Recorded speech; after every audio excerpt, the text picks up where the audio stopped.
மீன ராசி last but not least இதான் கடைசி ராசி. ராசிகளில் இது கடைசி, பட் வாழ்க்கையில் இது வந்து நிறைய விஷயத்தில் ஃபஸ்ட்டு வர்றதுக்கெலாம் வாய்ப்பு உண்டு.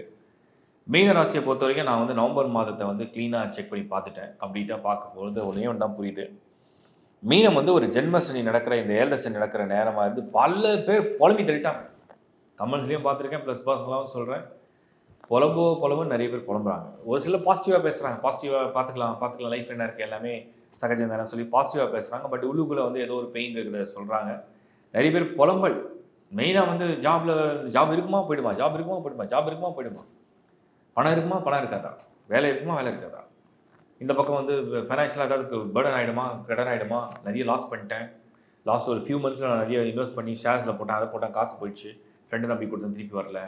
இந்த மாதிரி ஏமாற்றம். அது அந்த சனி வந்து என்ன பண்ணுதுன்னா, இந்த ஜென்ம சனியில் உட்காந்து வந்து மூளையை வந்து அப்படியே கிறுக்கு பிடிக்க வைக்கும். ஒரு மாதிரி கிறுக்கு அடி ஒரு மாதிரி இருக்கும் பாருங்க. அந்த மாதிரி ஒரு மாதிரி கிறுக்கு. நமக்கு என்ன நடக்குது நமக்கே தெரியாது.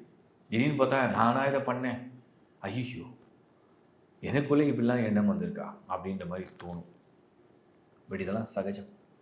நான் தான் சொல்லுவேன், இந்த சனி வந்து ஜென்ம சனியாக வரும்போது நிறைய பேர் ரெமெடி ஏதாவது சொல்லுங்கள், கிவ் மீ சம் ரெமெடின்னு. நான் சொல்கிறேன் ரொம்ப சிம்பிள். ஃபர்ஸ்ட் ஹவுஸ் அந்த ஜென்ம வாட் இஸ் ஜென்ம சனி அப்படின்னா, தலைக்கு மேலே சனி உட்காந்து அந்த தலையை வந்து மூளையை வந்து போட்டு ஏதாவது பண்ணுறது. அப்போ அந்த தலையில் வந்து நான் என்னது, நான் என்னோடது, நான் தான் பவர்ஃபுல் அப்படின்னு நினைக்கிற எண்ணங்களை முதல்ல கைவிட்டுடணும். ஸோ எண்ணங்களை கைவிட்டால் நீங்கள் நியூட்ரலுக்கு வந்துடுவீங்க. நியூட்ரலாக ஜீரோக்கு வந்துடுவீங்க. எம்டினஸ். இந்த ஜீரோக்கு வந்துட்டிங்கன்னா நீங்கள் வந்து அந்த சுப்ரீம் காட் கிட்ட போய் உங்களை சரண்டர் பண்ணலாம். சுப்ரீம் காட் நீங்கள் யாரை வேணால் நம்பலாம், யாரை வேணால் நினைக்கலாம், யாரை வேணால் நம்பலாம். There is a supreme power, there is a super power.